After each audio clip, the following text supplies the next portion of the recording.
Hi everybody, it is Friday, May the 1st. Can you believe that it is May the 1st? That we are starting a whole other month, another month of being in this incredible journey that we're on. But we're making the journey together and we will continue to accompany one another. I'm thinking about a lot of things today. One of the things I'm thinking about is today, May 1st, 100 years ago, 1920, Babe Ruth hit his first home run as a New York Yankee. Now in his career it was his 50th home run, but today was his first home run, and it was in a 6-0 romp over the, yes you guessed it, Boston Red Sox. So that's a long time ago, and thinking about those times in history, and I'm just wondering whether we will even see a baseball season in the coming months. I was also thinking about today, May 1st, is known as the Feast of St. Joseph the Worker. This Catholic feast was started in 1955, so it's a kind of a new feast. St. Joseph's main feast day is in March 19th. But back in the 1950s, after the Second World War, as communism and socialism began to spread and overtake many of the countries in Europe, Pius XII, the Pope, wanted a feast to help people keep their focus on faith. And in communist countries, May 1st was the International Workers' Day. So the Pope wanted to at least put a spin on this, a religious spin, a faith spin on it, by focusing on St. Joseph, the husband of Mary, who was known to be a carpenter, an artisan, and to focus on him as the patron of workers. So I've been sitting here thinking about this feast of St. Joseph the Worker, and I'm sitting in my living room, and in my living room, actually, what you can't see, there's some shelving here, and there's a lot of black and white pictures of members of my family, my ancestors. Most of them are long gone. They seem to look at me almost wordlessly, kind of looking at me from far away, trying to maybe encourage me in these tough days, they having seen many tough days. But the picture that I was drawn to just a few moments ago was this one. I brought it over here.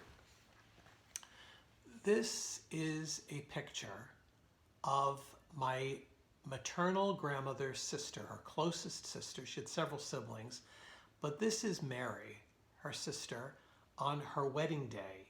And this is in 1933. And Aunt May, as she was known, and this picture is 22 years old. And she insisted on having a big wedding, and she really kind of nagged her mother into giving her one. And the gentleman who's standing next to her husband, his name is Joe, Uncle Joe, Joseph Petrus.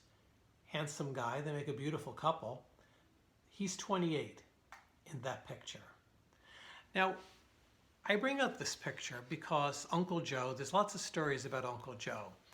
He died when I was just about 5 years old. I have absolutely no memory of him, interacting with him. I know I did, because my parents told me, but no memory of it, no memory of the sound of his voice. And over the years, Aunt May used to tell stories about him because she was widowed at a young age, and they were never able to have children. So Aunt May became the second mother to my mom and her siblings and the cousins, and another grandmother to the grandchildren, including me. She was kind of a perpetual sidekick in our family. But I always think about this man, Uncle Joe. And my mom, even to this day, speaks very fondly of him. She said he was always a happy and jovial guy, and he was always working. He worked for an oil company. He drove a truck. And when he wasn't working there, he was a bartender in one of the local taverns, Golitis's Tavern.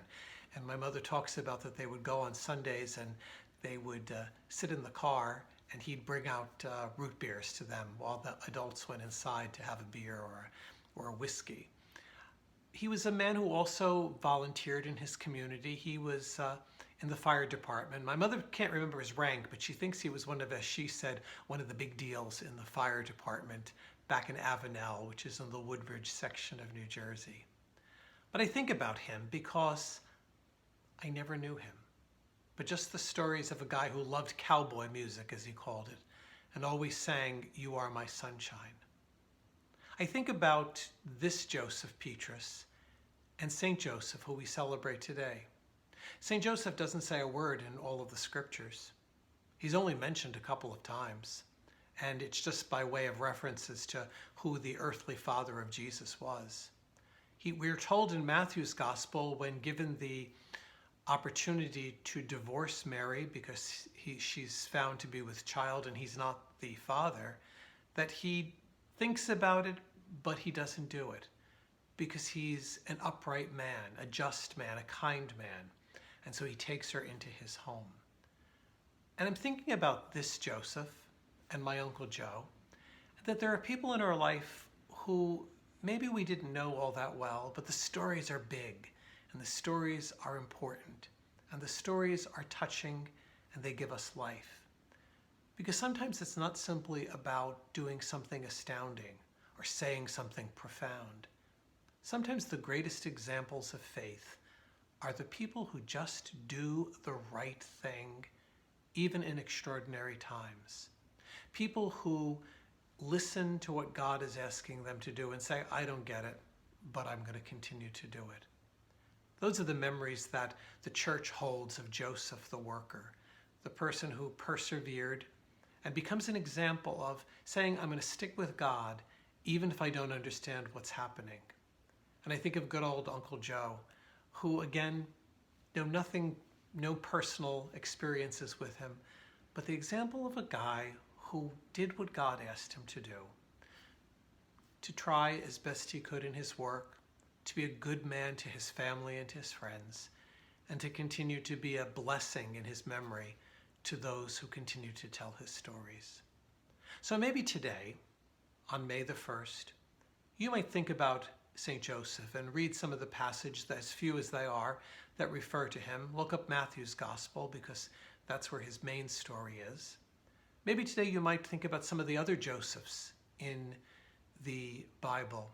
Joseph in the book of Genesis, or Joseph of Arimathea, or the guy that was almost going to replace Judas. Matthias was actually chosen, but a guy by the name of Joseph, also known as Justus, he didn't get chosen. But to read those stories and to recognize that there are a lot of people on whose shoulders our stories of faith are built. And to ask the Lord this day to help you just appreciate those people, the workers in our life, the people who are part of our family tree, the Josephs who just do the right thing and let God use them for God's glory. As our patron St. Charles Borromeo advised the people of his time, it is the same bit of wisdom that we're taking with us during these difficult days. Let everything we do today be a work of love.